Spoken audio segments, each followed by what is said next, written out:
esta encuesta nos está reflejando ese deterioro del sistema, porque si bien sabemos los peruanos que tenemos un déficit muy alto en el primer nivel de atención, y de hecho más de la mitad de personas consultadas también va a las postas, ¿verdad? Contestaron que eran los servicios a los que más iban. Y allí tenemos más de 8.000 centros de salud con infraestructura mala. Y allí, en el primer nivel de atención, faltan más de 50.000 profesionales de salud, entre médicos, especialistas, trabajadores de salud, de enfermería, técnicos. Está huérfano. No tenemos el suficiente número de personal y de infraestructura. Esta semana nos preocupamos mucho por el tema de la salud. Hicimos pública una encuesta que trabajamos junto a CPI sobre la salud pública en el Perú, y esto es bastante calamitoso. Estamos esta mañana con Fabiola Torres, que es amiga de la casa y además tiene y dirige Salud con Lupa, que es esta organización que se dedica a analizar el sistema de salud público y privado y otras cosas más que también son relevantes para el país. ¿Cómo estás, Fabiola? Muy buenos días. Buenos días, Jesús. Gracias por la invitación. Bien, nada, te pasé esta semana la encuesta de Exitosa y CPI sobre salud pública y te pedí algunas reacciones sobre lo que ya es de por sí un tema que no podemos tampoco manejar. Así como la inseguridad, viste que la salud, uno no se puede enfermar porque termina, pues, perdiendo la vida también, ¿no? En las colas, la falta de medicinas, citas, falta de médicos. Hay todo un problema aquí bastante serio. Nosotros hemos titulado durante la semana, a raíz de la encuesta, que uno de los mayores problemas es que el peruano, más del 50%, no tiene un diagnóstico sobre enfermedades, con lo cual no sabe si está bien o si está mal. Y esto es preocupante porque, claro, tú tendrías que trabajar con prevención, pero si tienes a la mitad de la población sin un diagnóstico sobre aquello que podría tener, entonces poco o nada puedes hacer para que tengas una población sana, ¿no? Entonces, ¿cuál ha sido tu interpretación de lo que nosotros hemos presentado esta semana? Sí, esta encuesta es muy importante porque en realidad es la fotografía de la crisis Exitosa y del deterioro que hemos sufrido en cuanto a la atención de salud. Hay un indicador súper importante que es más de la mitad de personas que han sido encuestadas no han encontrado sus medicamentos en los servicios de salud. Hay un alto porcentaje también de personas que dice que no va a los servicios de salud. ¿Y eso qué quiere decir? Que entonces está resolviendo sus necesidades con gasto de bolsillo. Porque el que no tengan un diagnóstico no significa que no necesitan una atención de salud. Y muy probablemente lo están haciendo arruinando sus economías.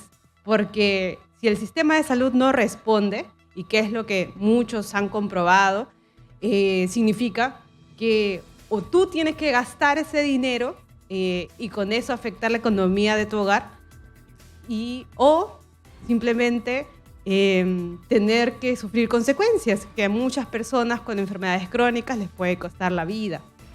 Entonces, esta encuesta nos está reflejando ese deterioro del sistema, porque si bien sabemos los peruanos que tenemos un déficit muy alto en el primer nivel de atención, y de hecho más de la mitad de personas consultadas también va a las postas, ¿verdad? Contestaron que eran los servicios a los que más iban. Y allí tenemos más de 8.000 centros de salud con infraestructura mala. Y allí, en el primer nivel de atención, faltan más de 50.000 profesionales de salud, entre médicos, especialistas, trabajadores de salud, de enfermería, técnicos. Está huérfano. No tenemos el suficiente número de personal y de infraestructura. Y ahora, con esta gestión que sí es atribuible directamente al ministro Vázquez y su equipo, tenemos un problema de acceso a medicamentos. Entonces, lo que la encuesta Exitosa hace es reflejar ese deterioro que hemos sufrido. A ver, yo creo que las cosas están bastante claras, ¿no? O sea, al margen de la encuesta, estos son problemas que son constantes, no son de ahora, pero cada vez es peor el manejo. O sea, aquí lo que desnuda la encuesta es que el mayor problema es de gestión, ¿no?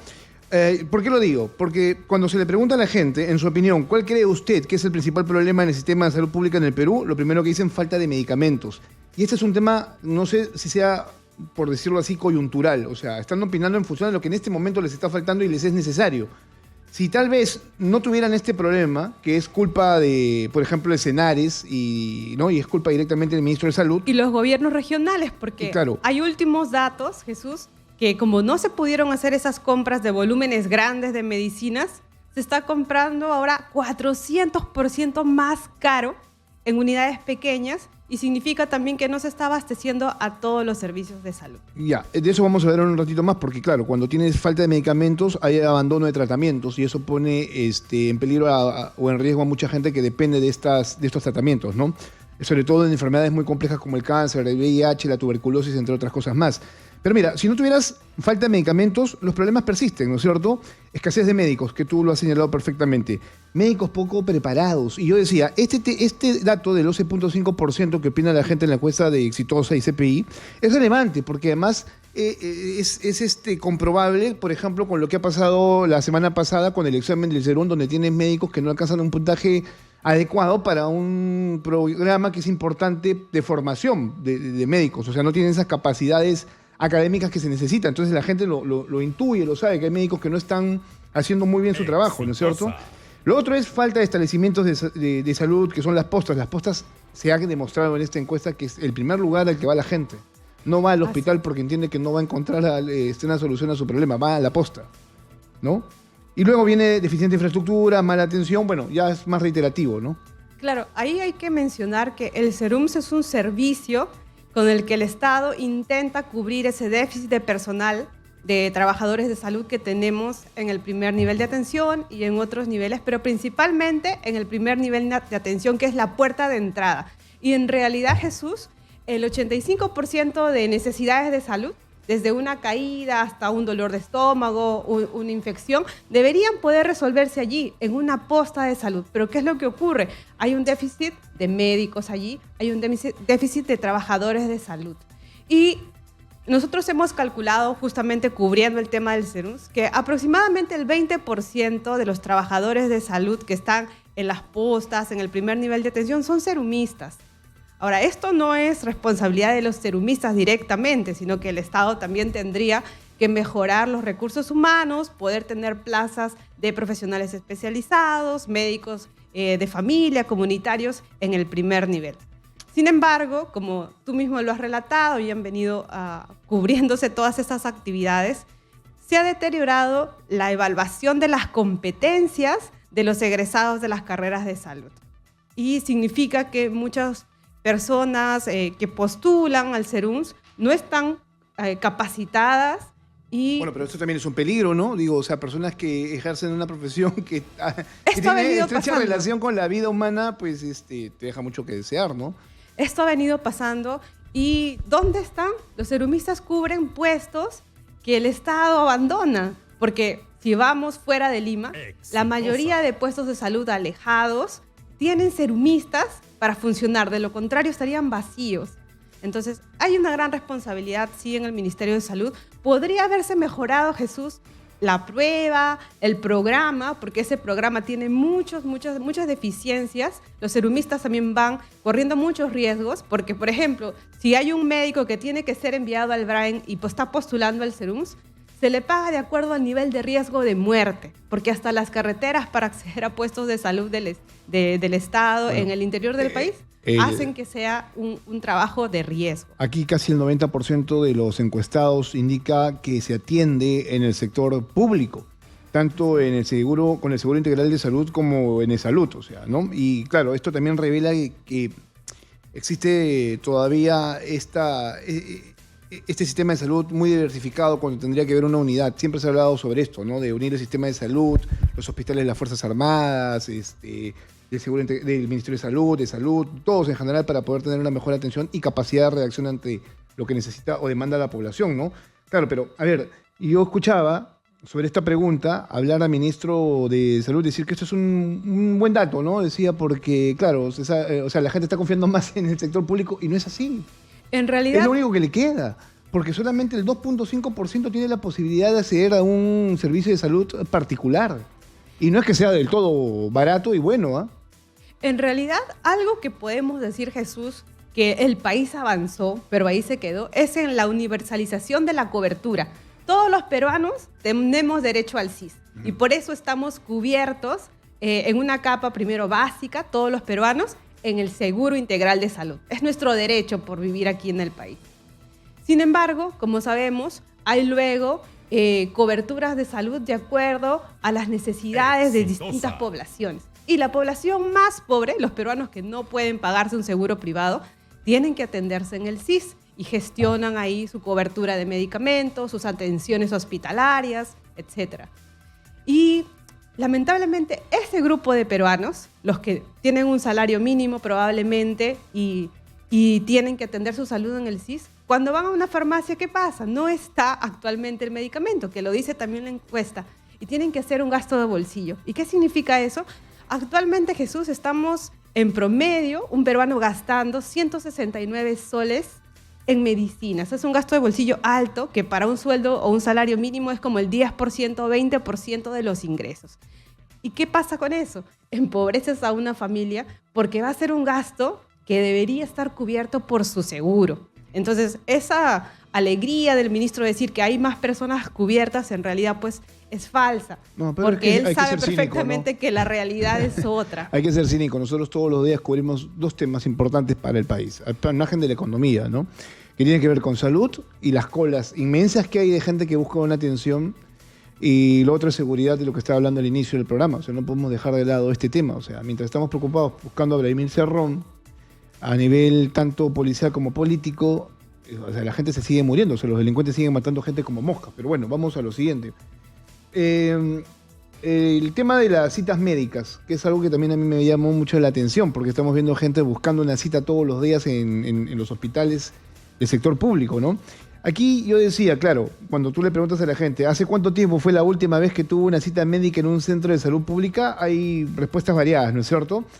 Pero lo más importante es que aquí señala que hace un mes, 19.8%, pero alguien me hacía notar, ese hace un mes de 19.8% es para medicina general, porque luego pasa un año para que te atienda el especialista, y eso es que se consigue una cita con el especialista que tú necesitas. En ese transcurso, la salud se te va deteriorando. Entonces, esto, por ejemplo, le afecta al grueso de la población que busca acceder mucho más rápido a los centros de salud, que son los adultos mayores, ¿no?, a partir de los 40 para adelante. Entonces, el 17.8% hace un año está buscando una cita médica, ¿no? O sea, eso es terrible. O sea, ¿qué país puedes tener, ¿no?, hablando de prevención, cuando, o sea, tienes este tipo de problema, ¿no? O sea, ahora, este es el caso de las citas. ¿Cómo quedan, por ejemplo, las operaciones? Claro, hubo una cola larga de personas que necesitaban ser operadas y durante la pandemia se embalsó por la emergencia y ha ido caminando lentamente luego poder ponernos al día de alguna forma en todas las atenciones pendientes. Pero hay algo bien sintomático, Jesús, que por ejemplo actualmente el INEM, que es el Instituto Especializado Central en las que miles de personas se atienden ahí distintos tipos de cáncer, está sufriendo muchos déficits de sus equipos que han postergado atenciones de radioterapia, el resonador magnético no está funcionando. Entonces, los pocos recursos que teníamos o que estamos gestionando en los servicios de salud, se complica el tema de el déficit de equipos, de personal para la atención, ¿no? Bien, mira que esta es una encuesta bastante interesante, es lo que estábamos hablando aquí. ¿En qué tipo de centros de salud pública fue su cita médica, la posta médica? 67.4%, es un porcentaje bastante alto. Siempre se habló, por ejemplo, de fortalecer la primera línea de atención médica luego del COVID, ¿no? Porque ahí se descubrió de que era lo primero que accedía a un poblador, una persona, ¿no?, para encontrar medicinas, un tratamiento rápido para solucionar problemas médicos muy rápidos también, ¿no? Pero esto no se ha hecho tampoco. O sea, ¿qué le falta a las postas médicas para hacer hacer un buen trabajo?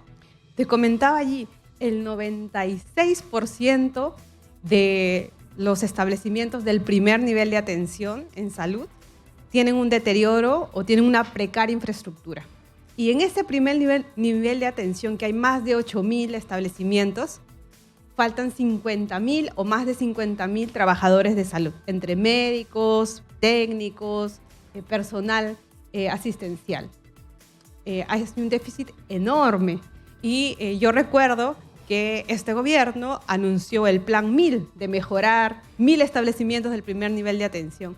Sin embargo, de eso se rinde poco cuentas y también las personas, como lo refleja la encuesta, están viendo que no hay lo esencial, no hay un personal de salud, no hay medicinas. Entonces se ha avanzado muy poco en atender en el primer nivel. Y si mejoraría, Jesús, el 96% de las necesidades que tenemos, porque muchas personas, esto es la puerta de entrada.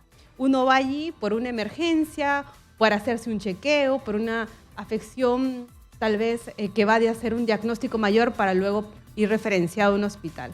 Pero no encuentras ese tipo de atención. ¿Y qué pasa? Muchos van a la botica de la esquina y tienen que hacer un gasto de bolsillo. Entonces, el deterioro y la desatención del primer nivel de atención, ¿a quién afecta directamente? A la economía de los peruanos más pobres. Eso es lo que está pasando actualmente. Ok, ese es el problema general, ¿no es cierto?, de fondo que persiste en nuestra salud pública. Quisiera que fuera mejor. Hay en época electoral propuestas justamente de hacerla mucho más estructurada, ¿no?, incluyendo a todos los sistemas de salud que son bastante dispersos, pero no se avanza en ese sentido. Esta semana también se ha conocido una encuesta de Comex Perú, vamos a hablar con ellos más adelante, creo que lo hizo Videnza, si no me equivoco, donde ellos están hablando justamente del incremento del gasto en medicinas, ¿no? O sea, antes de pandemia, es decir, en el 2019 gastábamos entre 136 soles al año por medicamentos y ahora ha habido un incremento del 29%, es decir, que cada peruana gasta 169 soles, ¿no? Ahora, el argumento mayor es el tema de la inflación, pero no tanto así, porque si tuvieras medicinas dadas por el gobierno, o sea, no tendrías por qué tener este gasto, ¿no? Sí, y te cuento un dato, Jesús, que mañana en Salud con Lupa vamos a desarrollar extensamente. Nosotros nos hemos dedicado varios meses a ver la situación de las personas con diabetes en el Perú. Okay. Y el tema de la insulina es grave. Okay. Bueno, es grave. Ahí es catastrófico porque son personas que necesitan de por vida tener insulina, una terapia con insulina. Y el gasto es 500 soles mensuales. Sí, a ver, yo por cosas de la vida estoy empezando también a envejecer como todos y entonces tengo que ir al médico y me le he pasado casi todo el mes de agosto en médicos tratando de hacer una evaluación sobre cómo me encuentro físicamente y bueno, muchas cosas me han encontrado. Es más, he parado de hacerme exámenes para no seguir sumando enfermedades. Entonces, a lo que voy es que tengo todavía la suerte de poder pagar un seguro médico que me permite una atención rápida y el otorgamiento de medicina. Sin embargo, todo tiene un costo, ¿no? No deja de tener un costo, así pagues un seguro. Pero claro, yo veo que hay cada vez más personas ingresando a emergencias, ingresando a consultorios por problemas que se podrían haber controlado con anticipación y no tener, por ejemplo, diagnósticos tardíos. Como en mi caso, por ejemplo, yo no sabía que era paciente cardíaco hasta que recién lo he sabido el día de ayer porque no tenía un tratamiento con anticipación, no sabía que mi corazón tenía un engrosamiento y que eso me puede generar un problema mayor más adelante si es que no me empiezo a controlar desde ya, tomando pastillas hasta que me muera, ¿cierto? Entonces, yo lo estoy conociendo recién, aparte de otros problemas que también estoy empezando a enfrentar, producto obviamente de la edad, ¿no? O sea, todos deben saber eso, que a determinada edad uno tiene que empezar a hacer controles mucho más periódicos. Y eso lo tendría que comunicar el Estado, pero no lo está haciendo porque no le da la gana tampoco de hacerlo, ¿no? de comunicarlo. Pero entonces la incidencia en enfermedades, por ejemplo, tú hablas de la diabetes. La diabetes es una enfermedad altamente destructiva para el ser humano. Y sobre todo si tienes condiciones. ¿Qué son las condiciones? Si es que tienes en la familia alguien que te puede heredar este tipo de problemas, ¿no es cierto? O los estilos de vida, porque claro, hay dos tipos de diabetes, pero por ejemplo un estilo de vida sedentario, una alimentación deficiente, ¿no? Hace que muchas personas tengan obesidad y riesgo de diabetes. Pero quería mencionar algo también que ha sucedido esta semana y que refleja la situación del sistema de salud y va en consonancia con la encuesta. Es que ¿cómo es posible que en el país mueran bebés por diarrea? Una enfermedad totalmente prevenible. Esta semana hemos reportado que en Madre de Dios, en una comunidad nativa, han tenido que ser trasladados bebés al hospital de Puerto Maldonado. Uno murió por diarrea y la otra tuvo que ser asistida en un hospital, porque en la posta de salud de la comunidad, que estamos hablando de Yomibato, que es una comunidad que está dentro del Mano, no había un enfermero y no había la atención necesaria. Entonces... Ahora, un cuadro que tranquilamente podrías haberlo solucionado en cuestión de horas, ¿no? Si tuvieras al personal y los medicamentos y la atención que necesita ese peruano, ¿no? Así es. Por un lado, hay enfermedades totalmente prevenibles, como tú mencionas, y por el otro tenemos enfermedades crónicas que requieren que el Estado garantice terapias, porque eso sí es catastrófico enfermarnos. Lo está describiendo Jesús, la cantidad de dinero que necesitaríamos para poder atender todas las necesidades. Pero si nos detectan una enfermedad crónica, cáncer, diabetes, vamos a depender de por vida de medicamentos. Y por eso la importancia de una póliza de salud que el sistema público pueda garantizar. Ahora, el plan esencial de cobertura de salud es bajo. De hecho, lo dice Videnza en su último informe, es bastante bajo. Necesitaba adaptarse a las necesidades actuales, pero esa gestión también, pues actualmente tenemos un equipo en el MINSA que está administrando la crisis de manera pésima, pero también se está preocupando solo por el corto plazo. El corto plazo y los resultados, los dice la encuesta exitosa, son nada buenos. Así lo ha respondido, ¿verdad? Dice... ¿Qué piensa la gente de la actual gestión pública, del sistema de salud público? Nada bueno. El 80%, si no más, califica la gestión de muy mala, ¿no? Fabiola, te pido por favor, vamos a ir a una pausa y se va a sumar con nosotros César Amaro, que es investigador principal de Videnza Consultores, a propósito también de esta encuesta que ha salido, bueno, este estudio que salió en paralelo con la encuesta de nosotros. O sea, quiere decir que hay instituciones que están comprometidas, tanto medios de comunicación como otras, en atender este problema, porque bueno, o sea, igual que la seguridad, reclamas más policías, más estrategia, más inteligencia, porque claro, es un problema que está avanzando y que nos está empezando a explotar en la cara y nadie dice nada. O sea, a mí lo que me preocupa es la ignominia, o sea, la falta de respuesta de la población en ejercer su derecho, ¿no? O sea, levantar su voz ante la inacción de funcionarios públicos que no están haciendo nada. O sea, el Congreso, de verdad, tendría que estar preocupándose en estos temas, dándonos algún tipo de respuesta y no la tenemos. Entonces, si los medios de comunicación también están en esa ignominia y están preocupados solamente de mostrar cámaras de seguridad, de cómo se agarran a balazos en las calles, pues eso tampoco es que contribuya absolutamente nada en cambiar el panorama, ¿no? Solo contribuye a generar más ansiedad, más depresión. Hasta en eso los medios de comunicación colaboran justamente con el mal sentimiento que vive ¿no? o que impacta la sociedad. O sea, creo que vayamos viendo las cosas en ese contexto, ¿no? En el cual yo lo estoy presentando.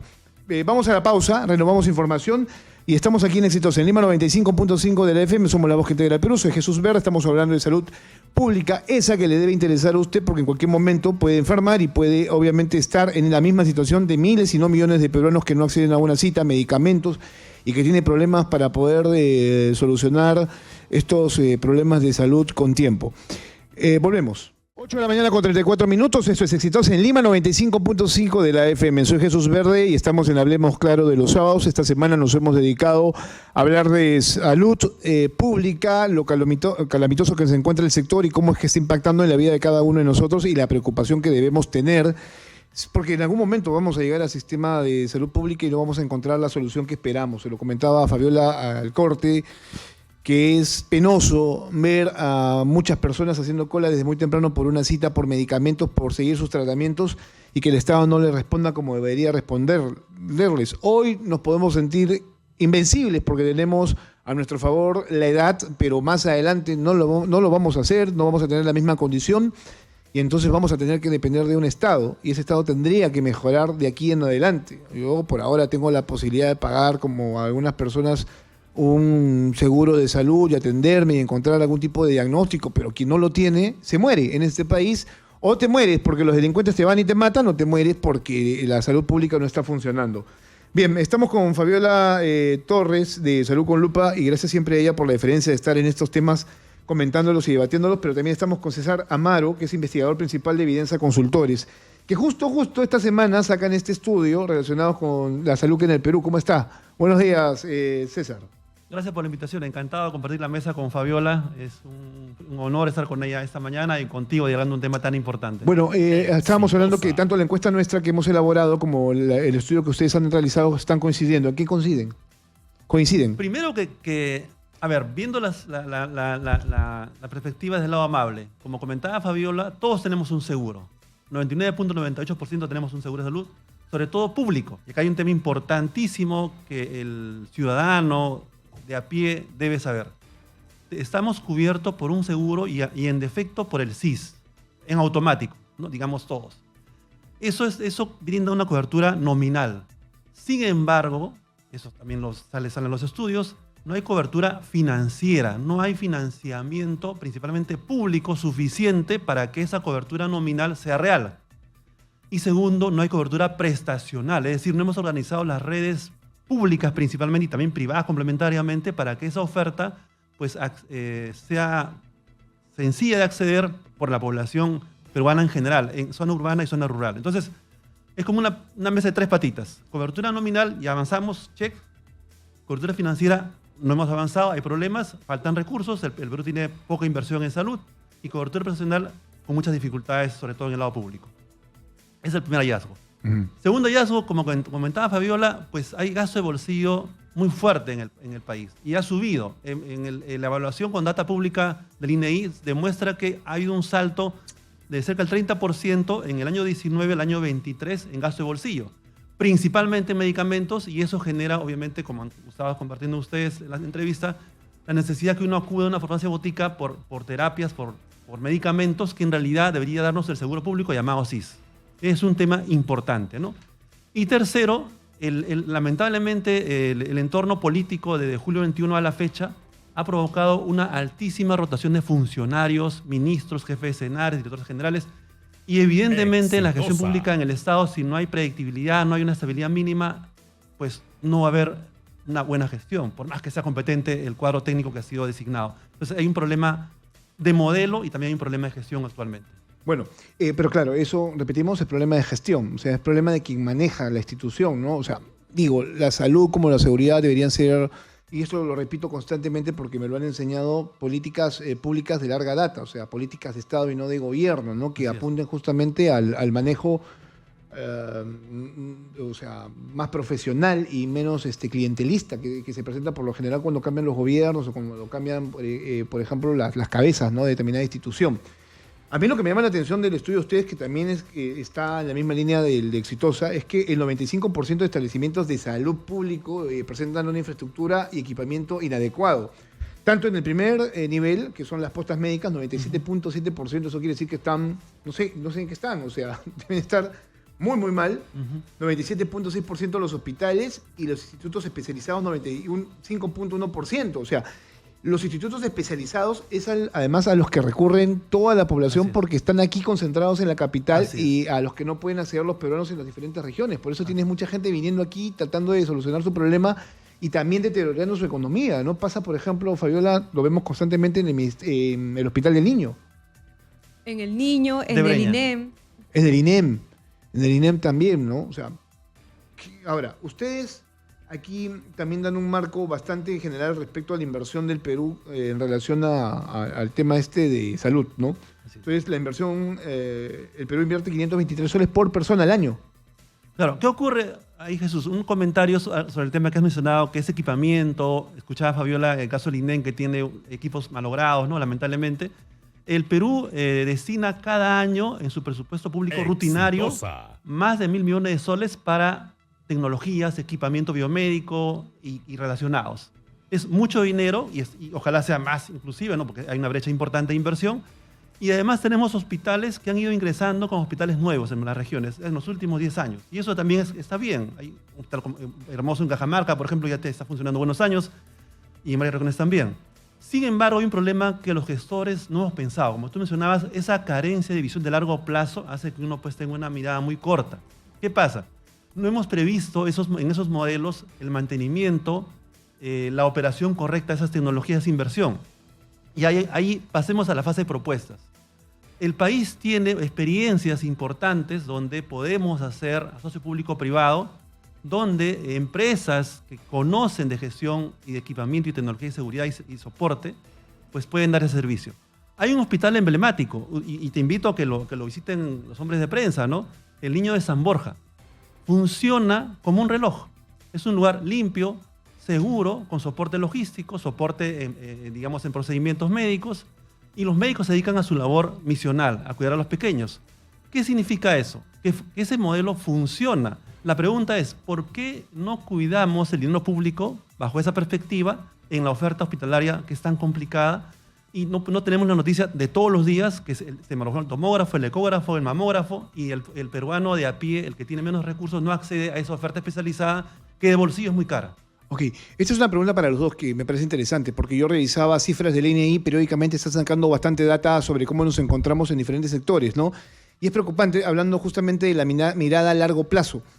Y ahora esto me hace pensar en lo siguiente, porque el INEI revelaba cifras de cómo se encuentra la población en cuanto a edad, ¿no? Y decía que el Perú cada vez, así como otros países, se está acercando a ser un país muy viejo, ¿no? O sea, con mayor cantidad de adultos mayores que van a necesitar un tratamiento especial. O sea, hay más ancianos que jóvenes en realidad, o sea, o gente con mayor edad que jóvenes en este país. Y entonces, claro, ¿cómo va a quedar lo que conversábamos contigo, Fabiola, ¿no? O sea, ¿qué va a pasar? ¿O qué tendría que pasar para poder contener seguramente la necesidad de esta población que va a requerir mejor salud? Bueno, creo que voy a hacer algunos apuntes, pero César aquí puede tener muchos más datos. Efectivamente, somos una población que envejece y a medida que envejece, el sistema de salud tiene que ser financieramente sostenible para ciertas enfermedades crónicas que vamos a tener que cubrir, ¿no? Que el Estado va a tener que responder.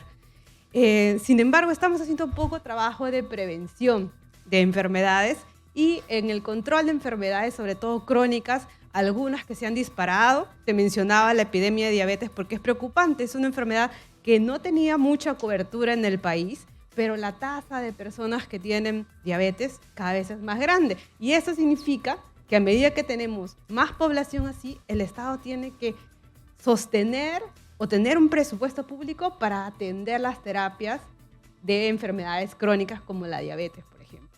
Entonces, ahí hay una planificación que creo no se está haciendo con una proyección de una población que envejece, qué tipo de necesidades de salud va a tener esa población.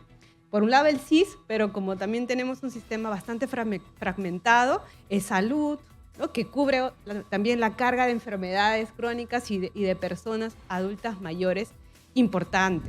Ahora, ¿qué tipo de soluciones, César? Probablemente hayas solo para contar un dato, porque acá ya lo tengo más preciso por parte del INEI. O sea, lo que se ha reportado este año es que tenemos 4.598.000 personas de 60 a más años. Y este número va a incrementarse. O sea, en el corto plazo, o sea, en 15 años, nosotros vamos a pasar a ser adultos mayores. Y yo este año.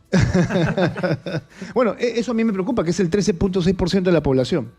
¿Qué ocurre, Jesús?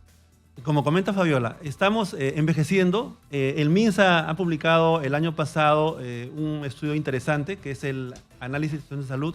Es una publicación importante donde define de qué nos enfermamos y el reto que se enfrenta el país al respecto. Y me alegró mucho que por primera vez concluyan algo contundente. Dice ahí, en resumen, que estamos envejeciendo y eso plantea un reto sanitario diferente. ¿Qué significa eso? Que el país va a pasar del bono demográfico actual. Hoy estamos en bono demográfico por unos 20 años más, es decir, hay más población joven que adulta mayor. Pero al pasar una población adulta mayor principalmente, obviamente la carga de enfermedad va a subir dramáticamente. Y como hoy día ya está instalado problemas crónicos generativos, diabetes, hipertensión, cáncer, problemas cardiovasculares. Y ese tipo de retos no se arreglan pues con una consulta ambulatoria, puntual, y ya está el tratamiento para la infección, ¿no? La gripe y se acabó. No, un momentito. Ese seguimiento, ¿no? Es un tratamiento eso requiere hasta el final de tus días. Un soporte crónico de toda la vida. ¿Y qué está ocurriendo hoy día en países mayores al Perú? En Europa, en el sudeste asiático, donde hay población adulta, en Japón, en Inglaterra misma, que tiene un sistema muy, muy importante de salud. La carga de enfermedad, la demanda es tan alta que los sistemas colapsan. En países desarrollados con muchos recursos. Entonces, Si eso está ocurriendo hoy en esos lugares tan desarrollados en esos temas, la pregunta es, ¿qué va a pasar en el Perú que tenemos un sistema precario todavía? Entonces el reto es mayor. Recordemos que según data oficial, de cada 4 hipertensos, perdón, de cada 10 hipertensos solamente 4 tienen tratamiento completo. Igual, de cada 10 diabéticos solo 3 tienen tratamiento completo. Entonces, ¿qué significa eso? Que hoy día, con población aún no muy numerosa, no estamos resolviendo problemas. Y para eso, obviamente, hay salidas que plantear en la mesa. Por eso es que también se ha disparado, por ejemplo, la automedicación, ¿no? Que es otro informe que se había presentado durante los últimos meses, respecto a que el peruano va a las farmacias a buscar las medicinas que cree que le son oportunas en ese momento, ¿no? Y por eso también había eso de que en una farmacia el técnico, o sea, la persona que te vende no te va a solucionar la vida. O sea, tienes que ir definitivamente, si te sientes muy, muy mal, al especialista, ¿no? Claro, hay una práctica que también tiene que ver si el sistema de salud es ineficiente o te falla, lo que hay de solución o la alternativa que muchos peruanos tienen es ir a la botica de la esquina, ¿no? Y atender sus necesidades urgentes. Entonces, eso hace que se incurra también en automedicación y en un gasto de bolsillo y probablemente dejen de ir al sistema a atenderse con un médico especialista y no estén detectándose enfermedades que deberían haberse identificado a tiempo para que pueda atenderse esa persona, mejorar sus condiciones de vida o también sobrevivir a una enfermedad, ¿no? Eso es una falla, es una consecuencia de un sistema que en el primer nivel de atención no está respondiendo bien. Claro, mira, aquí el estudio de ustedes tienen ese dato, ¿no? Que lo acabo de encontrar. Ha subido además, del 2019 al 2023, por ejemplo, el 46% se busca una atención rápida en una farmacia. Así es. Luego el 31% en el MINSA, ¿no? En el privado el 13%, salud 11% y bueno, el resto donde pueda, ¿no? Pero o sea, la farmacia sigue siendo, o sea, al igual que la posta, lugares de primera respuesta para la gente, ¿no? ¿Qué ocurre, Jesús, en ese punto? Como comentaba Fabiola, es el lugar más accesible, está más a la mano y el peruano valora mucho por nuestra cultura informal y de sobrevivencia la atención oportuna y rápida. Entonces uno, entre comillas, busca salidas rápidas. Y eso hoy día puede ser un riesgo, como bien se ha señalado acá, pero también es una oportunidad. Entonces, ¿cómo convertimos a la farmacia en un lugar de salud vinculado a la red de servicios donde uno accede a esas terapias? Pues evidentemente requerimos siempre la consulta médica. Hasta donde supe había un proyecto, ¿no es cierto? Farmacia Una propuesta vecina, para que las farmacias tuvieran la capacidad de tener un médico para ser consultado. A ver, eso es importante. Eso ya no es posible porque la ley fue modificada y ya se prohíbe esa actividad en la farmacia actualmente. Lo cual también generaba, digamos, han dicho sea de paso, un riesgo moral, ¿no? Porque si tenemos al prescriptor y al vendedor de los medicamentos, el dispensador de medicamentos en la misma área, pues hay un riesgo moral de vínculo comercial. Eso está, digamos, ya está separado. Pero ¿a dónde voy yo? Existe un proyecto, no más que proyecto, una realidad que se llama Farmacia Vecina en el Seguro Social. Es un programa pequeño, alcanza hoy día apenas a 30.000 personas aseguradas con problemas crónicos, donde el medicamento de salud, a través de un logístico privado, llega a esa farmacia o botica privada y el usuario accede a su terapia crónica, como hablábamos del caso de diabetes y hipertensión, de manera permanente todo el año. Eso es una cosa importante como modelo, donde el rol de la farmacia es revalorado y sirve para que el usuario, el asegurado, tenga una terapia oportuna y completa. La pregunta es, ¿por qué no extendemos eso que es tan importante, tan exitoso, de una manera mayor en el país y en más regiones? O el modelo brasileño, que el Perú en su momento, en la época del gobierno de Humala, se propuso, ¿no? Farmacia popular, donde en Brasil el brasileño accede a su consulta médica, a su receta, va a la farmacia privada y recibe su terapia de manera inmediata. Ese tema, por ejemplo, podríamos implementarlo en el país y el seguro financiar ese costo receta para el usuario que está acudiendo a ese lugar, ¿no?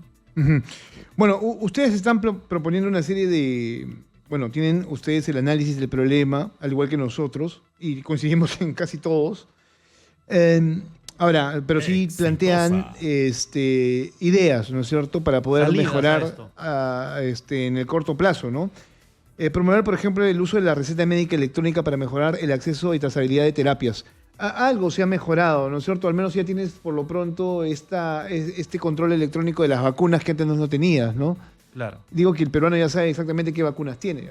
¿Te refieres a las historias clínicas electrónicas? Sí. Sí, es que entiendo acá que es eso, ¿no? Sí, existe. En realidad creo que llegábamos al 2018 al 2%, no sé qué ha pasado durante pandemia, pero ese proceso de que los sistemas, los servicios de salud tengan las historias clínicas conectadas es fundamental, porque desde el primer nivel de atención hasta en el hospital, que puedan conocer tu historia clínica facilita muchísimo la atención. Ahora también hay que ponerte a pensar en una cosa, que esto también es un reto para el Estado, porque estamos hablando de información altamente sensible, que no tendría por qué ser luego materia de, no sé, tráfico de información que se puede presentar y que ya se ha presentado, ¿no? O sea, ¿no te parece a ti que es una información sustancial? El saber qué tiene cada peruano como condición de salud y que podría ser mal utilizado, no lo sé, o sea, me pongo a pensar en ese sentido. Por eso hablo de retos. O sea, actualmente tenemos este sistema, ¿verdad, César? Lo que ocurre es que esta información sí es fundamental, Jesús, que la tenga todo el sistema. No solamente esté aislada en un solo lugar porque no se gestiona bien la información. Y de hecho, es una política del Estado tener la interconexión, las historias clínicas electrónicas. Sin embargo, se ha avanzado poco. Hay un grupo de establecimientos, creo que no pasan de los 1000, que funcionan de esta manera y gestionan mucho mejor la atención de sus pacientes. Yo creo que aquí no pasa tanto por un tema de información privada que podría hacerse pública, sino en mejorar la gestión de esa información que tiene el Estado, pero que no la está usando porque es bastante complejo. Nuestro sistema de salud no está conectado. Tiene lógica, ¿no? Ahí yo quería añadir dos cosas importantes, ¿no? Como comenta Fabiola, hay un esfuerzo del Estado insuficiente. Hemos avanzado apenas 14% y desde el año 19-20 no hemos avanzado más. O sea, hay una meseta donde el MINSA no ha sido agresivo en esa expansión. Y en algo que debemos ser agresivos como país es en digitalizar, porque eso permite transparencia, intercambiar datos y lo demás. Y como tú mencionabas, con la debida seguridad. El país tiene un buen protocolo de manejo de seguridad que controlaría que esa información obviamente no llegue a manos inadecuadas. Y para eso hay pues un tema que se llama redes privadas virtuales que permiten esa seguridad. ¿Quién tiene eso? Las siglas son VPN, red privada virtual. ¿Quién tiene hoy día, Jesús, una red privada virtual? Por ejemplo, es Salud. Ellos desde el año 19 han implementado este modelo de clínica electrónica y han avanzado en toda su red. La pregunta es ¿por qué el MINSA y las regiones no hacen lo mismo? O sea, no hay razón alguna tecnológica ni de economía para no hacerlo. Claro, pero a ver, si tú presentas nuevamente un proyecto de salud universal donde tengas a todos los sistemas ya integrados, tendría que ser, obviamente, ese un pilar, ¿no? ¿Qué ocurre? Eso es una discusión importante. El Perú, como política de Estado, por el Acuerdo Nacional ya hace más de 10 años, definió un modelo de aseguramiento universal en salud. Lo que pasa es que cuando viene un ministro, otro ministro en esos cambios, no hay seguridad en esa política de Estado, lo cual es automático. Y como tú señalas, lo ideal es que todos tengamos esa oferta estandarizada, armonizada en red. Va a ser muy complicado unificar sistemas. Eso es una discusión política enorme que no estamos, creo yo, preparados para hablar en estos momentos. Sin embargo, sí es factible la interoperabilidad, es decir, que la información del MINSA, de las regiones y de salud o de las sanidades policiales y Fuerzas Armadas conversen entre sí. Eso es factible, hay protocolos, el MINSA tiene al respecto rectoría. Lo que no hemos avanzado, no hemos hecho nuestro trabajo es en la parte operativa, esa conectividad, esa interacción real entre cada sistema. Y lo más serio es que el MINSA no tiene una agenda agresiva en digitalización, lo cual sí debería ser una exigencia como ciudadano al ente rector. Okay. Vamos a hacer una cosa, vamos a hacer una pequeña pausa, vamos a extender esta conversación 15 minutos más, pero quiero escuchar un poco al público también para saber cuál es su punto de vista respecto a la salud pública, y seguramente hay muchos usuarios, miles en realidad, que llaman a la radio aquí para quejarse constantemente del sistema de salud y para que ellos también expliquen exactamente cuáles son las, no lo sé, o sea, las contrariedades que encuentran en esta situación, ¿no?, de la salud pública en general. Los teléfonos van a estar abiertos al 251-9422-467-4499, que son las líneas de Exitosa a esta hora de la mañana. Estamos conversando con Fabiola Torres y con César Amaro sobre un problema que nos toca a todos, y si no nos toca por ahora, nos tocará más adelante. O sea, el mañana no es tan lejano. Así que esto es Exitosa en Lima 95.5 de la FM. Soy Jesús Verde. Esto es Hablemos Claro. Una pequeña pausa y regresamos. Esto es Exitosa en Lima 95.5 de la FM. Somos la voz que integra el Perú. Soy Jesús Verde y estamos en Hablemos Claro de los sábados, tocando más de fondo el tema de la salud pública.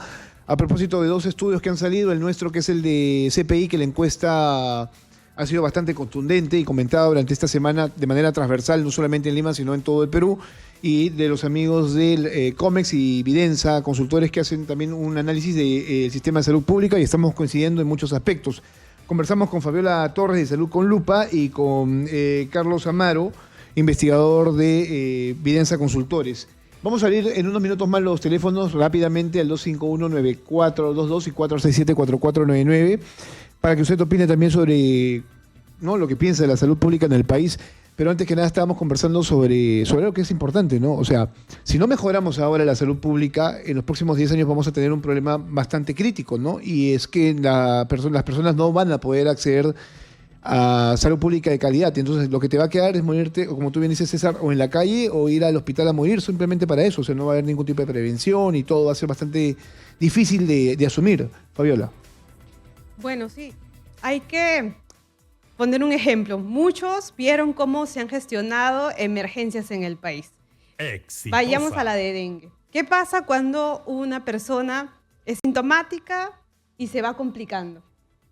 Y no es atendida en el primer nivel de atención. Llega a un hospital para buscar una cama UCI y no las tenemos. Entonces, si el sistema de salud no puede responder y darles una atención a tiempo, el gasto que se hace y también el riesgo de deterioro y de muerte de una persona es mayor cuando se complejiza. Entonces, lamentablemente, casi todas las respuestas del sistema de salud se complican y no atendemos a tiempo. Casos como el dengue, ocurrió con la COVID. Mucha gente buscaba una cama UCI cuando pudo haberse atajado, ¿no?, la enfermedad en el primer nivel de atención. Entonces pasa en muchos otros aspectos y esto genera más gasto. Y de hecho hace un momento César mencionaba que sí hemos aumentado el presupuesto que tenemos para gestionar salud. Sin embargo, la administración de ese presupuesto es bastante complicada y deficiente. Si vamos a ver incluso a nivel nacional, en gobiernos regionales vamos viendo cómo se ha ejecutado el gasto en salud. En algunos casos no se ha ejecutado, ¿no? Se devuelve al Estado y se dejan pasar oportunidades y se descontinúan políticas de salud. Bueno, en el caso, de acuerdo completamente con Fabiola en el planteamiento, yo creo que tenemos que ir también a proponer salidas. O sea, el diagnóstico está clarísimo, hay un tema de gestión, hay un tema de recursos. Vayamos a las salidas. Un primer aspecto quizás sea que nuestra política de aseguramiento sea fortalecida y que el Seguro Integral de Salud sea un verdadero seguro, con autonomía, con fondos, con recursos y con una buena gestión. Igual en el caso del Seguro Social, con roles claros. El peruano es, entre comillas, muy hábil. Salud tiene una alta presencia de ancianos, no porque hayan sido asegurados formales en un modelo contributivo, sino porque han entrado por la ventana, por la habilidad peruana, entre comillas, de ser asegurados, porque saben que ahí hay una cobertura mayor. Y eso es real, lamentablemente. Entonces, ¿qué cosa genera este tipo de prácticas? Colapso de los sistemas, de financiamiento y obviamente empobrecimiento de la atención. Claro, porque los sistemas tienen un presupuesto límite y tienen que, pues obviamente, usar, tienen un número que va más allá de ese límite. Hace un esfuerzo mayor porque, como hemos señalado ya, una persona adulta mayor tiene una demanda más grande y más compleja. De eso vamos a conversar en unos minutos más para que el público lo entienda cuál es el real problema y por qué estamos preocupados de que esto cambie. Vamos a recibir llamadas a esta hora. Hola, buenos días. Hola, Jesús Verde, buenos días. Gracias a Fabiola, gracias también a tu otro invitado. Te saluda Luigi Peso de Pucallpa. Y yo pienso que el sistema de salud está en SOS hace mucho tiempo y sobre todo los sistemas de atenciones deben de ir mejorando porque han colapsado. En Italia hay ejemplos donde la salud, el médico llega a tu casa, la medicina llega a tu casa. Los sistemas de atenciones de salud no son como los del Perú, tanto en el CIS como en el MINSA, que tiene que demorar la cita para un cierto tipo de especialidad. 1 mes, 2 meses, el paciente llega mucho más grave y con un sistema de estado de salud complejo. Frente a eso, el presupuesto que asigna el Estado tal vez es insuficiente. Son 241.000 millones de soles que se ha previsto en el Congreso de la República para el año fiscal en temas del sector público, y dentro de ello el tema del sector salud parece ser que no alcanza a poder distribuir su presupuesto como debe ser. Hay falencias, incompetencia, incapacidad de funcionarios que no pueden comprar medicina. Las infraestructuras hospitalarias se construyen y quedan paralizadas. La parte de equipo profesional, en algunos casos, no están preparados para atender a una demanda de una innovación hospitalaria. En Ucayali, por ejemplo, tenemos un mega hospital que está siendo construido, que espera ya más de 8 años, que llega a un presupuesto de 500 millones, de lo que inicialmente era 340 y tantos millones. Y no se puede utilizar, destrabar la cuestión pública para las contrataciones, el avance de las obras. Y el sistema de salud de citas debe mejorar de manera urgente. Eso es mi opinión. Bien, caballero, muchas gracias. Bastante informado el señor respecto a lo que está pasando con la salud pública en el país, la tiene bastante clara. Una llamada, buenos días. Hola. ¿Cómo está, Mira, caballero? de acuerdo a mi opinión, es que Salud y el Ministerio de Salud está podrido, ¿ya? Está lleno de corruptos, así como los que están hablando diciendo que el presupuesto está mal hecho. ¿Por qué no hablan de los médicos que tienen consultorios privados y se llenan de plata? De las enfermeras que maltratan a los pacientes. Solamente para pedir aumento hacen sus huelgas disfrazados de bienestar para el paciente. Y eso es mentira y lo sabe todo el mundo. Está podrido el Ministerio de Salud y de Salud. Gracias. Bien, gracias. Bueno, hay molestia, obviamente, Sí, claro. sobre... ese es uno de los temas que nosotros también hemos resaltado, el tema de la mala atención, ¿no? La Contraloría ha identificado por varios años que lamentablemente en hospitales de Lima los médicos y especialistas de varios consultorios no estaban presentes, ¿no? Y como dice el caballero, pues eso genera abandono de servicio, eso es una falta muy grave y obviamente afecta a la población. ¿Por qué? Porque tiene una práctica privada simultánea. Entonces la pregunta es, ¿qué hacemos ante ese escenario? ¿No? Porque es correcto, o sea, el trabajador tiene derechos laborales que hay que respetar y hay que promover, pero también tiene deberes. Entonces, ese equilibrio justo entre derecho y deber del sector público tiene que ser controlado de una manera apropiada. Pero a ver, si un médico no cumple con su horario, eso no está bien, o sea, amerita una sanción. Porque para eso le está pagando el Estado, ¿no? Pero eso a la vez requiere un monitoreo digital. Cuando hablamos, por ejemplo, de historia clínica electrónica, y Fabiola lo mencionaba, pues si uno tiene ya un vínculo en línea a la labor del médico, del enfermero, del nutricionista, del trabajador de salud en general, pues eso obliga a una presencia efectiva online. Entonces obliga al trabajador a estar siempre en el horario adecuado y con los tiempos apropiados. Entonces la digitalización permite la transparencia en el desempeño y es un tema que deberíamos avanzar, ojalá pronto, ¿no? Me gusta que el público participe y que además nos permita saber exactamente cuáles son sus sensaciones y emociones respecto a esto. Hola, buenos días. Señor, a todas las personas que están dirigiendo hoy en la mañana, yo soy un adulto mayor. Quería mencionarle el estado calamitoso en el que se encuentran los hospitales y los centros de salud acá en Cono Norte, acá en San Martín y Los Olivos. Yo soy una persona adulto mayor, tengo toda la experiencia para comentarle, principalmente en las atenciones de las citas. Uno tiene que, señor, en el Hospital Marino Molina o en Negreiro o en el Coyique, señor, tiene que hacer su cola de un día a otro, tiene que dormir en el hospital para poder conseguir una cita.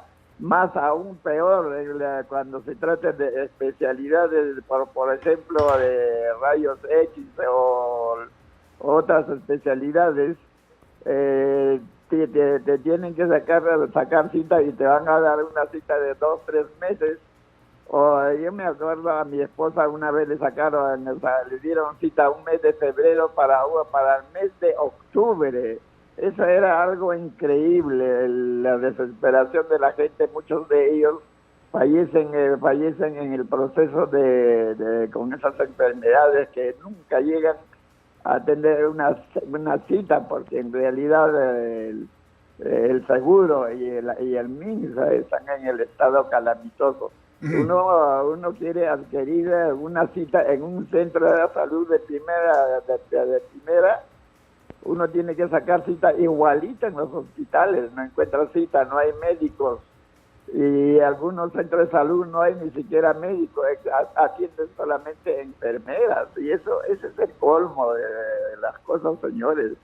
Es una cuestión que deberían declarar en emergencia el proceso de salud. Eso es acá en Lima, señores, en San Martín, Bien. acá en Los Olivos. Bien, caballero, muchas gracias por su participación. A mí lo que me llama la atención, Fabiola y César, sobre esto que ha comentado el señor, es que prácticamente algunos adultos mayores tienen que hacer tours por diferentes hospitales buscando citas. Se han mencionado 3 en el Cono Norte. Imagino que el señor debe haber ido a múltiples hospitales para tratar de atender a su esposa. O sea, esto también se da.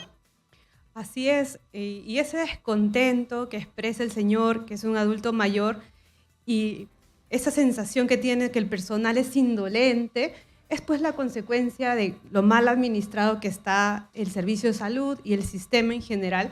Y aquí hay dos cosas, ¿no? Por un lado, si bien hay un déficit muy grande, por otro también creo que hay que mejorar muchísimo en el trato. Porque cuando una persona va a un servicio de salud, pues está en un estado de vulnerabilidad, y más aún cuando son adultos mayores, y esa sensación de tener un personal que es bastante áspero, que es indolente, causa muchísimo también un impacto muy grande en las personas. De hecho, ese problema hay. Me ha pasado. Y otro punto que voy a decir que lo he vivido en primera persona, ¿qué pasa cuando un servicio de salud, el especializado, voy a hablar del Instituto de Ciencias Neurológicas, el Mogrovejo, ex Mogrovejo, no tiene en su servicio de emergencia tomógrafo?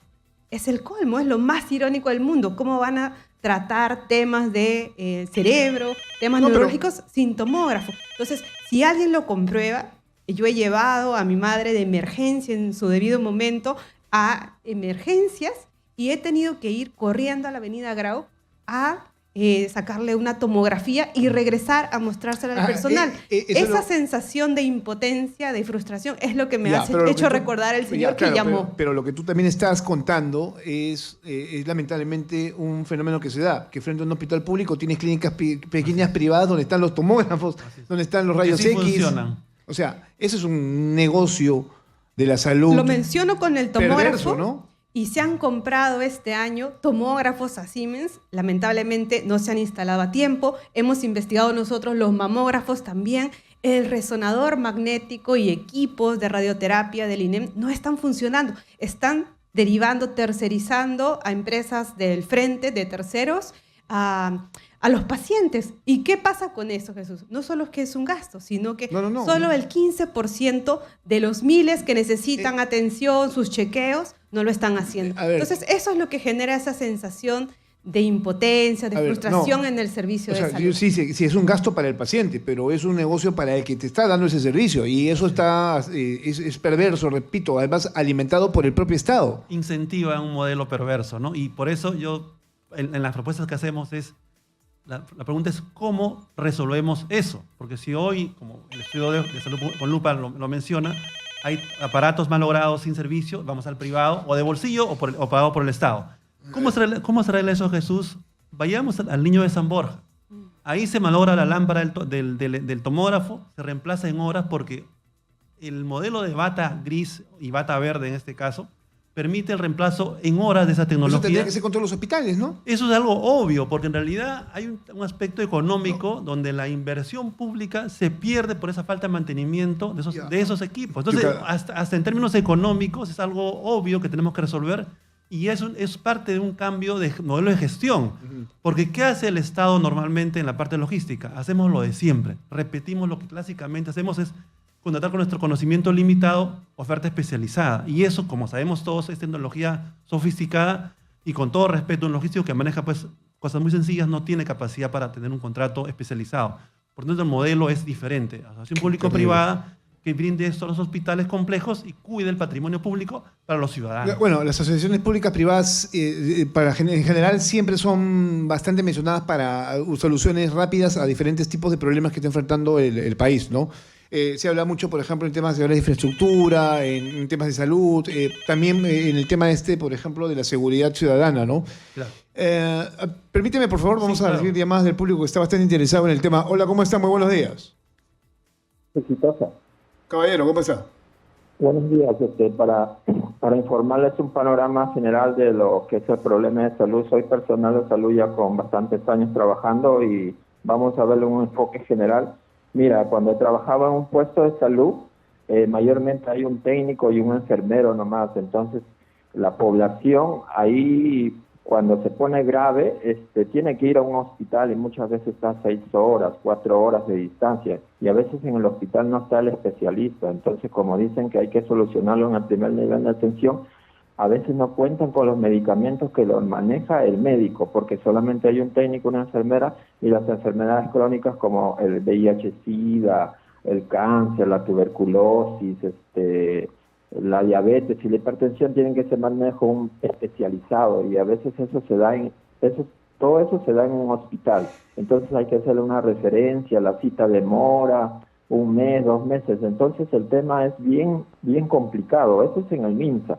El ministro de Salud puede decir que tenemos 20 millones o 30 millones de que están asegurados así, pero de esas 20 millones, ¿cuánto asisten verdaderamente a esos establecimientos? No existen ni la mitad.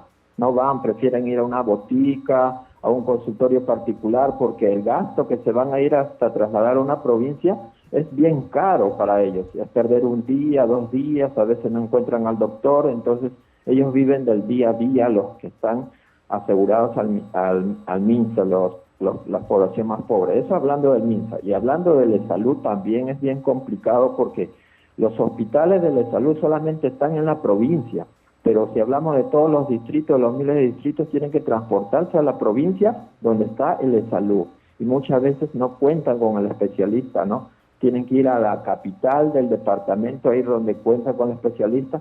Y a veces, por ejemplo, yo me he ido a la salud y el oftalmólogo o el urólogo me ha dicho no hay el equipo, solamente te doy una medicina nomás y saca tu referencia para el otro mes para que vayas al hospital. Mira, así es el problema. Y si hablamos del cáncer, la tuberculosis, enfermedades como la diabetes, se complica más la situación. Yo veo que el problema de la salud hay que verlo desde un punto de vista amplio. Y hablando con el personal médico, no se van muchas veces a la selva, a la provincia donde he trabajado lejos, no se van, porque ellos mismos me dicen, mira, si a mí me pagan en Lima 5.000, acá me están pagando en la selva, en Yurimaguas o por el Alto Tuntús, en Amazonas, me están pagando la misma cantidad, mejor me quedo en Lima, dicen. O sea, esa es la realidad, y por eso es que en esas zonas de la selva, de la sierra, los lugares, no hay el personal de salud, porque el personal de salud también busca su remuneración por el traslado, los pasajes, la comida, la estadía. Entonces ellos se centralizan. Todo el aparato del personal de salud está centralizado solamente en la costa y en Lima mucho más. Por eso que el personal de salud, si vamos a la selva, Loreto, Madre de Dios, parte de la sierra a altas alturas, no cuentan con personal de salud médico. Solamente hay un técnico o una enfermera o obstetra nada más. Entonces eso problema hay que verlo desde un punto de vista amplio, ¿no? Bueno, gracias. Me gustan las participaciones del público que está siendo bastante criterioso respecto a lo que está pasando con un sistema que nos toca a todos, sobre todo este último, ¿no? Que tiene pleno conocimiento de lo que sucede.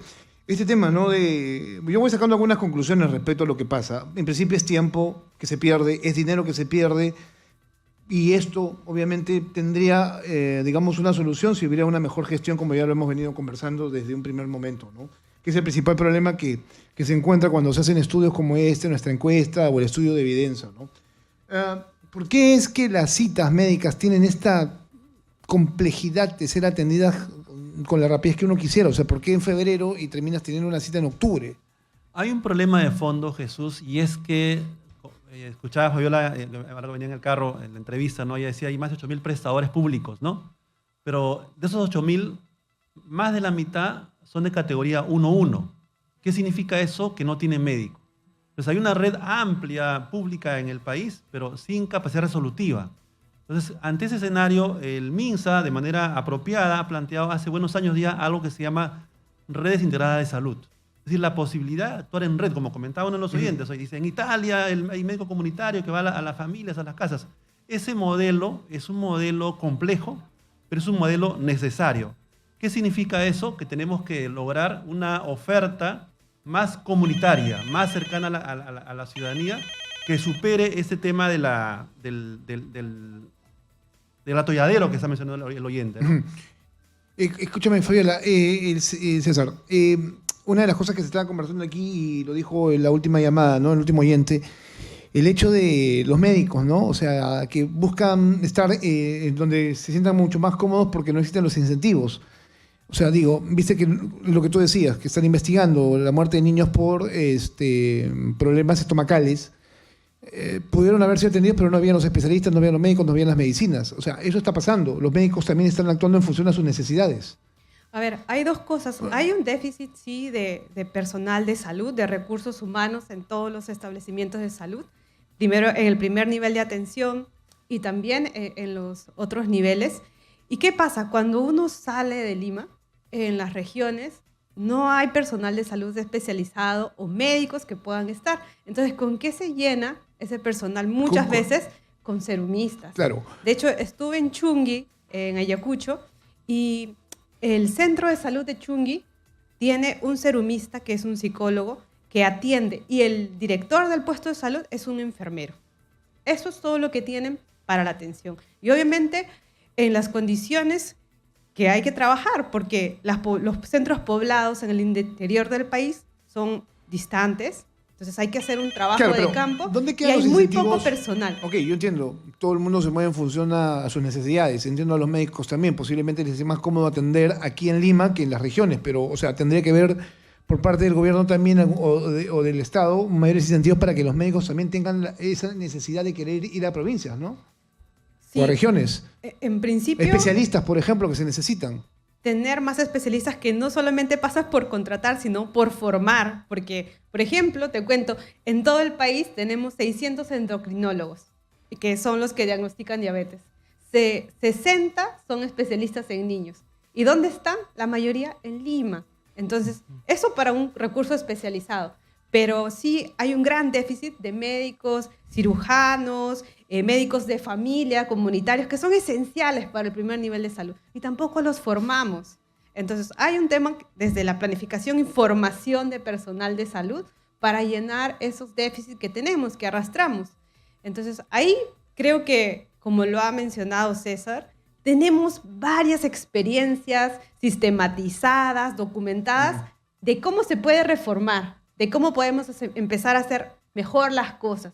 El tema está en la cabeza, en la dirección, en el liderazgo que tienen que haber en el sector salud para empezar a encaminar reformas que van a tomar tiempo, porque las mejoras no todas son inmediatas, pero hay algunas que sí le cambiarían la vida a miles de pacientes. ¿Podrías, incluso si fueras un gestor importante que tenga algún tipo de estrategia, podrías decir, bueno, ok, los médicos están centralizados aquí, hagamos programas para llevarlos a los especialistas a las regiones y que la gente sepa en qué momento van a llegar, si tienen esos problemas, para que tengan una atención por parte de ellos y hacerlo de manera periódica? No lo sé.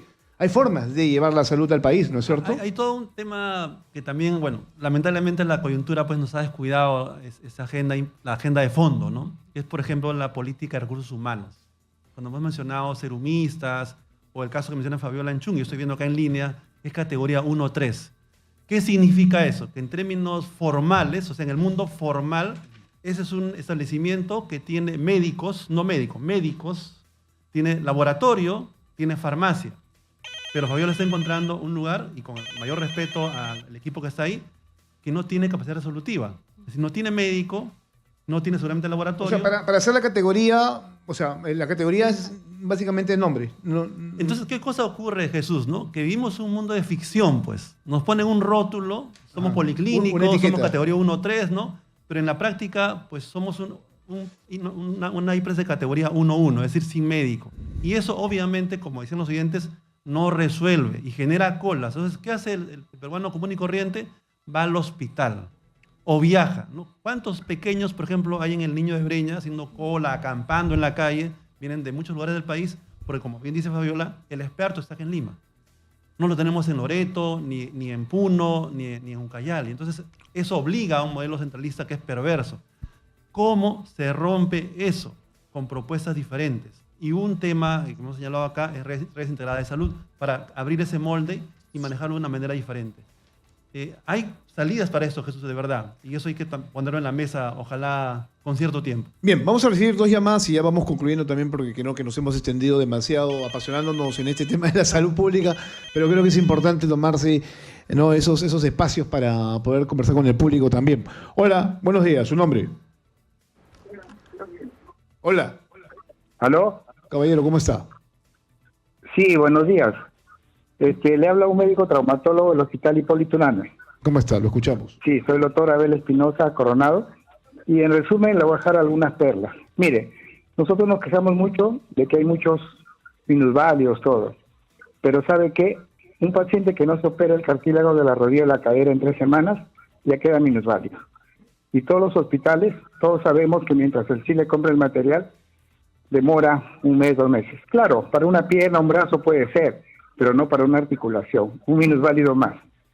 Segundo, mire, yo le agradezco mucho a Exitosa, porque fue el único medio, gracias al doctor Camacho Perla, Exitosa me conocen, que el Hospital Hipólito Unanue, Prado Chico, adulteró una historia.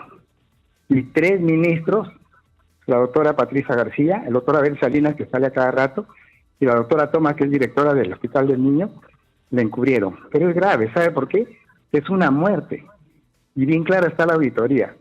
Pero yo, como tengo estudios también, porque también estudio Economía y Derecho, a mí la jueza me va a juzgar 2 años de no ser médico. Y están como locos en el ministerio que pida prescripción.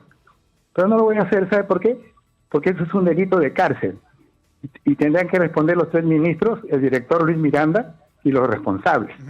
Es una cosa increíble. Otra cosa, mire, en el hospital, aunque usted no crea, yo hago turnos mañana y tarde, atiendo 50 pacientes, ¿ya? Inclusive el mismo hospital en gestión anterior me obligara a que atendiera menos. ¿Se da cuenta? O sea, hay una hipocresía tremenda en el mismo ministerio, ¿ya? ¿Por qué? Porque todos los que trabajan ahí o son familia o algo, porque no me entiendo cómo una paciente puede morir, adulteran la historia y que 3 se encubran. Señor Jesús Verde, yo le hago conocimiento de esto porque esto ya empieza. Okay. Ya tengo mis abogados, todo. Okay. En resumen, doctor. el Hospital Hipólito Unanue adulteró una historia y 3 ministros la encubrieron. Pero lo que fue de que pasó al Poder Judicial con documentos adulterados. Bien, eso se tiene que investigar y dilucidar en el tiempo. Solamente permítame hacerle una pregunta, doctor, ya que usted señala de que atiende 50 pacientes al día. 150. ¿150? ¿Se le puede dar a 150 personas un diagnóstico, digamos, correcto? O sea, quiero tratar de entender si con ese número tan grande de personas o de pacientes uno puede, como doctor, o sea, atenderlos de manera adecuada y hacer ese seguimiento. ¿Se fue el doctor? No, acá estoy. Sí. Mire, no, les explico lo siguiente. Yo hago turno mañana y tarde. Ya, entonces es tanta la demanda y los médicos solamente tenemos derecho a atender 32. ¿Ya? Yo atiendo 50. Y en la gestión anterior me llamaron la atención porque debía atender menos. Y claro, el jefe dijo, ¿acaso hay algún documento que escrito? ¿Se da cuenta del doble moral que hay en el ministerio? Pero la pregunta va si se puede atender correctamente con ese número de pacientes, o sea, darles un diagnóstico adecuado. Claro, lo que hago es ya no salgo a almorzar, llevo mi almuerzo y me quedo 1 hora más en el hospital. Bueno, gracias por eso, doctor. De cierta manera, tiene un tema legal que atender, pero lo otro también es un tema de compromiso. Ahora, se puede, atender con la calidad que requiere un paciente, o sea, ese tamaño importante de personas que llegan a su consultorio. O sea, él no me lo ha dicho correctamente, no sé claramente, pero a mí me quedan las dudas, ¿no? Bueno, él ha tocado 3 temas, yo voy a comentar solamente sobre... ¿Cuánto tiempo se demorará por paciente? Porque por lo general son 30 minutos, 40 minutos, ¿no? Claro, el especialista, como el caso del doctor, es un tiempo mayor, ¿no? Digamos que, si no recuerdo mal, son 3 por hora, ¿no? El médico general es creo que 4 por hora. Pero, como bien señalas, hay necesidad de darle un tiempo para cada paciente en su consulta. Lo que él está intentando decirnos es que con esfuerzo se puede dar una cobertura mayor en la atención. Y tocó un primer tema que me parece importante destacarlo. Él señalaba que llega un paciente que requiere una cirugía por un traumatólogo, es decir, alguien que requiere dispositivos médicos, tornillos, placas, ¿no?, etcétera, que son de la especialidad, que en la operación se necesitan para que esa fractura sea resuelta. Si eso no se arregla en un tiempo corto, pues se forma un callo y como bien señalaba él, se complica todo. ¿Qué pasa hoy día en nuestro país, Jesús? Cuando un pobre llega roto, fracturado a un hospital, la logística se demora meses por esas tecnologías y obviamente genera dolor, sufrimiento y gravedad en esos pacientes. Es un problema, entre comillas, que debe enfrentarse de otra manera nuevamente. Bueno, se me fue el tiempo, la verdad, nos van a levantar del aire. Gracias, Fabiola, por estar esta mañana con nosotros y a ti también, Gracias. César. Gracias por tomarse este tiempo para hablar con el público exitoso y para tener, creo que, un buen mensaje, ¿no? Que en este caso todos deberíamos estar preocupados y exigir, obviamente, a la autoridad, al que maneja el país que ya, ¿no es cierto?, pueda empezar a resolver esta situación que a la larga nos va a terminar impactando a todos. Todos vamos a necesitar en algún momento de la salud pública y que esa sea de calidad.